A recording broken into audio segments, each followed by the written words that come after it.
Hi, this is Dr. Richard Ruling here to welcome you to the Total Health Channel. We got lots to talk about. The title of this is about how U.S. Israel's Operation Roaring Lion won't work this time against Iran. But it seems to have so far, but it will not end that way because Muslims are going to take Jerusalem. That's Zechariah 14 when the day of the Lord comes. And even the day of the Lord needs explaining. It's not when he comes in the sky and everybody sees him.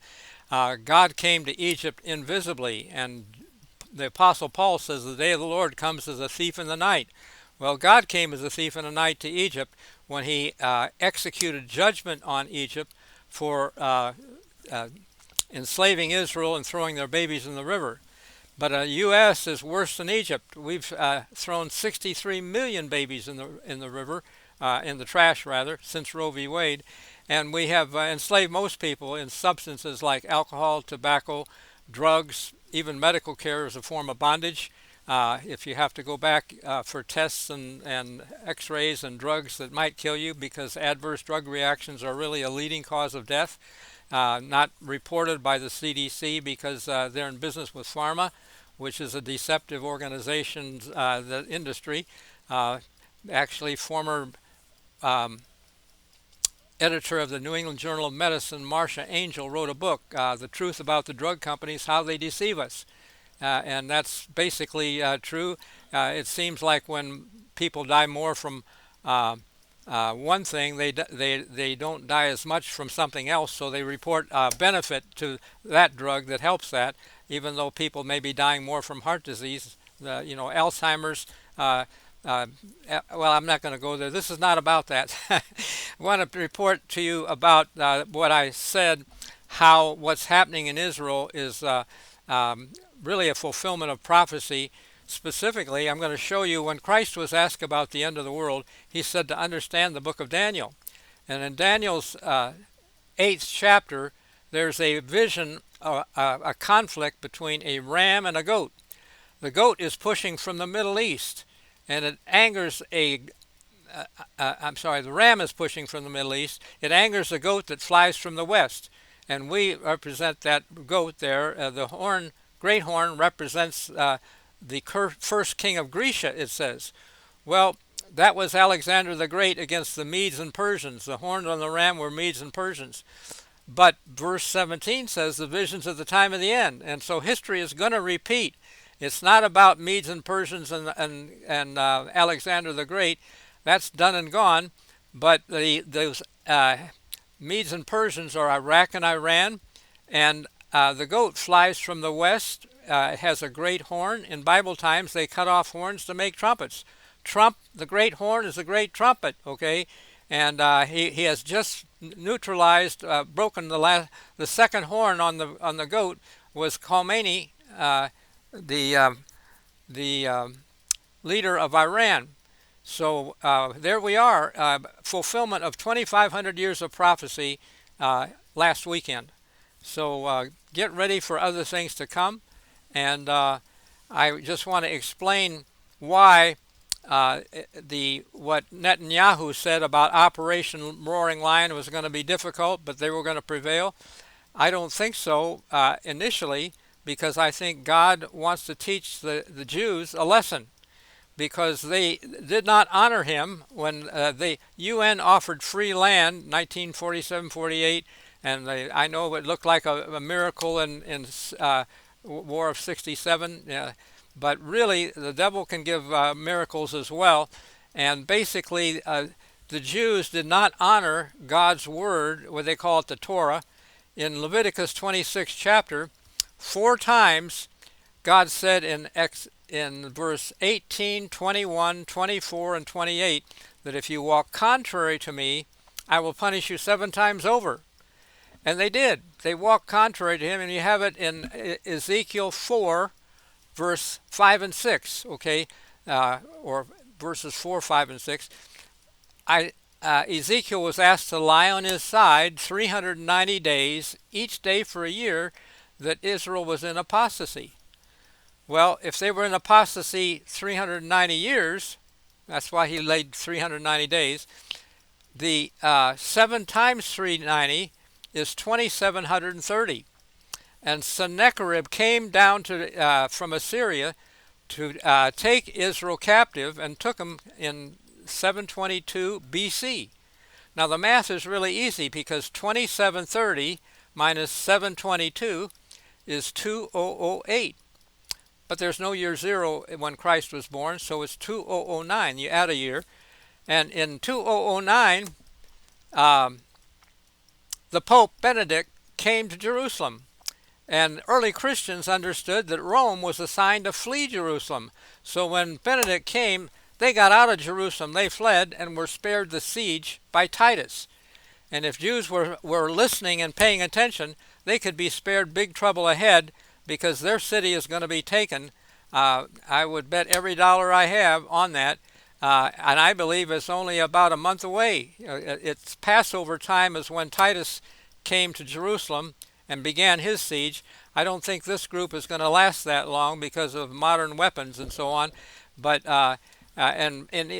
even Trump estimated 4 to 5 weeks that they will be there. Okay, well, they may be leaving and Muslims can take over after that. I don't know exactly how it's going to shake out, but I do know that the end result will be that Jerusalem will be taken, and the Jews are going to wonder what happened to God. That they're going to laugh at God in the sense of, they believe that God is with them. I don't think so because they came prematurely.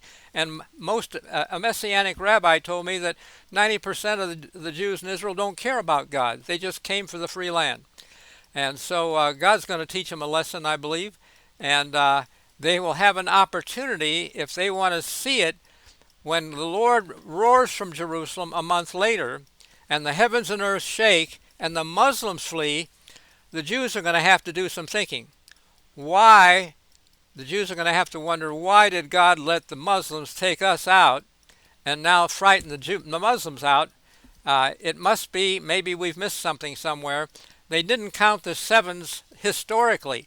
They didn't count the sevens for the sabbatical years. About 70 years they spent time in Babylon because they were not resting the land every seventh year. And then God said he gave them a probationary period of 70 times 7, where and the Messiah was coming at the end of that period. After 69 years, at the beginning of the 70th year, Messiah was anointed, but they didn't count the sevens. He was their Messiah that they crucified. And the temple burned in the next verse of Daniel 9, verse 25 and 26. Verse 26, the temple burned. Verse 25, Messiah, anointed. Okay, he was anointed in the spring of 27, and he divided the week. And the end of that half of the week, or 3.5 years, he was crucified. So otherwise, they would have had a big jubilee at the end of those 50-year jubilee, 70 years, actually 10 jubilees, ending in 35 AD would have been a jubilee year. Anyway, counting I don't want to go there. I just want you to see that they weren't counting it, but God was going to give us an opportunity again to count those time periods, because if the Lord roars from Jerusalem and heavens and earth shake, Jerusalem is going to be destroyed, okay, from that earthquake, if not even from the war with the Muslims.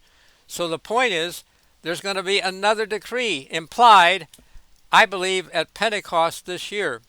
And if you count from the decree, this is Daniel 9, 25, 24, from a decree to restore and build Jerusalem, 70 weeks take you to an odd date in Haggai 2, verses 10, 18, and 20. 3 times for the third temple, okay? This is not about the temple that Haggai saw, where the foundation was being laid. He said the foundation was being laid and was established in the 9th month, 24th day. And I didn't even know what that was at first. Turns out to be Hanukkah, okay? When patriotic Jews were rewarded with a miracle when a day's worth of oil for their temple service lasted 8 days till they could get some new oil made. God was honoring their faith and their effort in the oil and the worship as he had commanded. But the foundation laid in the 9th month, 24th day, and by the way, Christ told a miracle of women, 10 women going to a wedding, and some didn't have enough oil to last, okay? But the wise ones did. I want to tell you how you can have the wise oil and be ready for what's coming, because it's important to get into the wedding and be blessed, okay? And the wedding parables are about that. God got an ignorant bride at Sinai that worshipped a calf 40 days later. Must not happen to Christ, Yeshua. By the way, the word Baal, the calf's name, is translated Lord.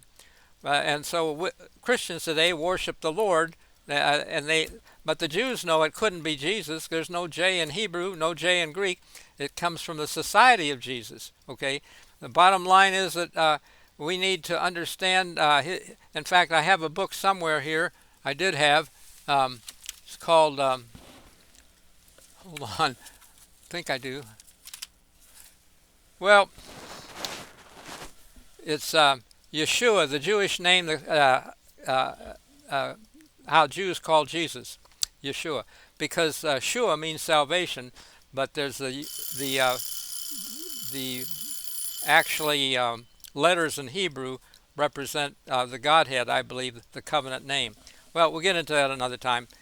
But we want to explain that the roaring lion is not the operation of U.S. with Israel.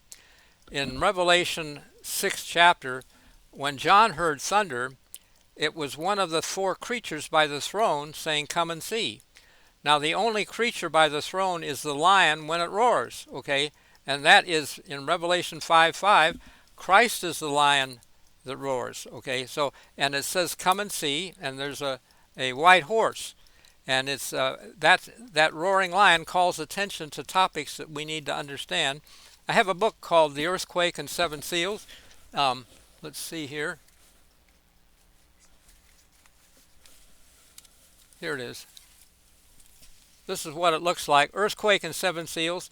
And it's available at a website that you can get inexpensively, a digital copy or an audio copy if you want to listen to it. And you get a free, high-value link to a video where you don't need drugs or medicine for your cholesterol, your blood pressure, your diabetes, etc., because Cleveland Clinic's cardiologist, Dr. Esselstyn, is telling how you can reverse and prevent heart disease. And I've seen that work. I know it does. I've had people get off their blood pressure medicine, their diabetic medicine, reversing heart disease. I had a guy that had 3 cardiologists who had him taking a dozen pills a day, but he got off all that. And when he told his cardiologist, the cardiologist said, "You're going to die if you do." But I think he outlived the cardiologist. He lived till 92 or 3, and he was able to resume playing tennis and some of those things, where the drugs were, I think, killing him. So bottom line, go to the website, 3 words everybody wants: health, happiness, and destiny. You have to spell "and" out too, so it's health, happiness, and destiny.com. And for the price of a bag of popcorn, you can get popcorn for your mind, so to speak. Take a look at any of those books. They're all good. And with any of them, you get a free video that's worth, in my opinion, hundreds or thousands of dollars if you are taking prescription drugs. Maybe your parents are doing that, and they could share this video with them and help them to be able to get off the drugs that might kill them sooner. So thank you for listening, and I pray that we will see these things happening. I'm going to try to do this each week, explaining the fact that Operation Roaring Lion will be not U.S. and Israel prevailing, because Muslims are going to take Jerusalem next month. But after that, the Lord is going to roar in May, and we're going to see a huge earthquake in this country, but it will initiate the end time period of judgment. We'll talk about it more, and how you need the 7 seals. I guess I put the book back somewhere here. Anyway, go to Health, Happiness, and Destiny. Take a look at it. And thank you for sharing what you know with others. Like and subscribe, whatever. Thank you. We'll see you.